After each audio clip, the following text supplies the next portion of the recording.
The world of professional wrestling is built on the backs of giants, but tonight, those giants didn't just fall, they were hunted. Welcome back to Wrestling Apocalypse, the only place where we tear down the curtain to show you the raw, unfiltered carnage of the squared circle. If you are sitting there right now thinking you've seen it all, if you think you know what happens when an unstoppable force meets an immovable object, I need you to lean in and listen closely. Because what happened tonight on SmackDown wasn't just a match. It wasn't just a return. It was a changing of the guard so violent, so visceral, and so completely unexpected that the medical staff is still picking up the pieces in the arena. We are talking about the return of the Beast Incarnate, Brock Lesnar, and his collision with the most terrifying man in professional wrestling today, the Samoan Werewolf, Jacob Fatu. The air in the building tonight was thick enough to cut with a knife. You could feel it from the moment the show went on the air. There was a buzz, a hum in the crowd that suggested something monumental was looming. The Bloodline, the new, more vicious iteration led by Solo Sikoa, had spent the better part of the evening terrorizing everyone in sight.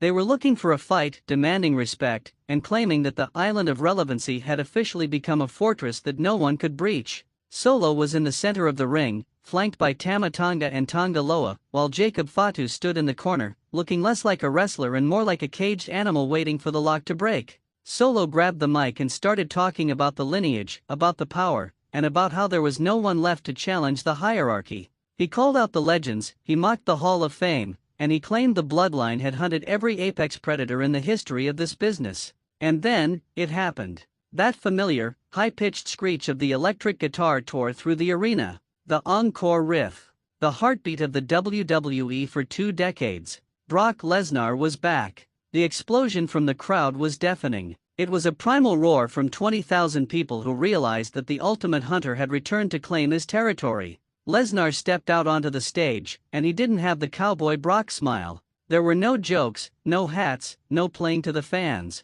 This was the Brock Lesnar that ended the streak. This was the Brock Lesnar that dismantled John Cena. He looked like he was carved out of granite, eyes locked on the ring, bouncing on the balls of his feet with that terrifying agility that defies physics. As Brock marched down the ramp, Solo Sikoa stepped back. Tama Tonga and Tonga Loa tried to intercept him at the bottom of the aisle, but Lesnar didn't even slow down. He clotheslined Tonga Loa so hard the man did a full 360-degree flip in the air, and he caught Tama Tonga mid-air, driving him into the steel ring post with a thud that echoed into the rafters. Lesnar climbed the steps, entered the ring, and came face-to-face with the Bloodline. Solo looked intimidated. Anyone would be but Jacob Fatu? Fatu didn't move an inch. He stood there, chest heaving, staring into the eyes of the beast. Brock did what Brock does. He let out that guttural scream, grabbed Solo Sikoa, and hoisted him up for an F5.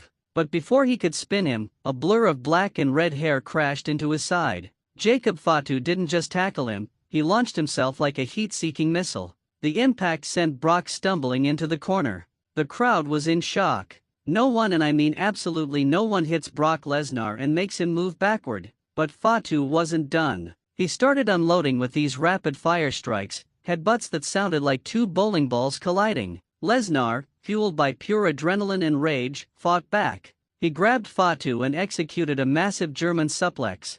The ring shook. The fans screamed "Suplex City," expecting the usual routine. Brock went for a second, but Fatu landed on his feet. Think about that for a second. Jacob Fatu landed on his feet after a Lesnar German suplex. The Beast looked stunned. For the first time in a decade, Brock Lesnar looked like he was facing something he didn't understand. What followed was 10 minutes of the most uncomfortable, high-stakes violence we've ever seen on cable television. It wasn't a wrestling match with headlocks and armbars. It was a fight for survival. Fatu hit a super kick that would have decapitated a normal man, and Lesnar just wobbled. Lesnar caught Fatu with a clothesline that nearly sent him over the top rope, but Fatu gripped the ropes, pulled himself back in, and hit a springboard moonsault with the grace of a cruiserweight and the power of a semi-truck. The commentary team was losing their minds. Wade Barrett was shouting about the shift in power, and Corey Graves was speechless as he watched the god of suplexes struggle to stay upright. Backstage, we're hearing that the locker room was glued to the monitors. Superstars who have been in the ring with Brock were reportedly whispering to each other, "He's in trouble. Brock is actually in trouble." The climax of this encounter was something out of a cinematic nightmare. Brock finally managed to get Fatu up for the F5. He spun him, the move connected, and the stadium held its breath for the 3 count. But Fatu didn't just kick out, he kicked out at one. He roared in Brock's face, a sound so terrifying it silenced the front row. Fatu then proceeded to do the unthinkable. He took Brock Lesnar, the man who has thrown Big Show, Braun Strowman, and Mark Henry around, and he hoisted him up.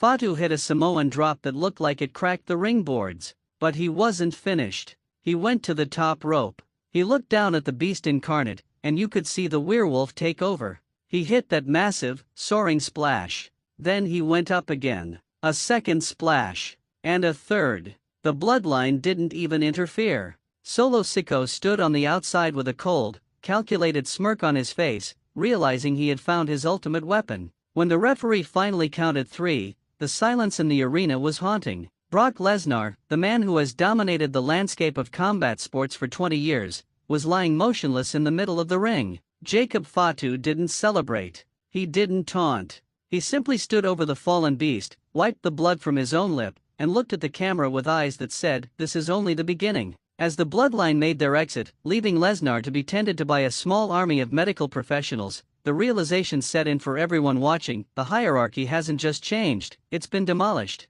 We have to talk about the implications of this. For years, Brock Lesnar was the final boss of the WWE. If you wanted to be the guy, you had to survive the beast. But Jacob Fatu didn't just survive him, he destroyed him. He took everything Brock had and asked for more. This is a level of psychological and physical dominance that we haven't seen in this industry since the early 90s. The Samoan Werewolf has officially marked his territory, and that territory is the entire WWE. What does this mean for the championship? What does this mean for Roman Reigns when he eventually has to look at what his family has become? And more importantly, what happens when Brock Lesnar wakes up? Because a wounded beast is the most dangerous thing on the planet, but after tonight, you have to wonder if even Brock has enough left in the tank to handle a predator like Jacob Fatu. This is the drama, the stakes, and the absolute chaos that makes us love this business. Tonight was a historic shift, a moment that we will be talking about for the next 10 years. The beast has been tamed, not by a hero,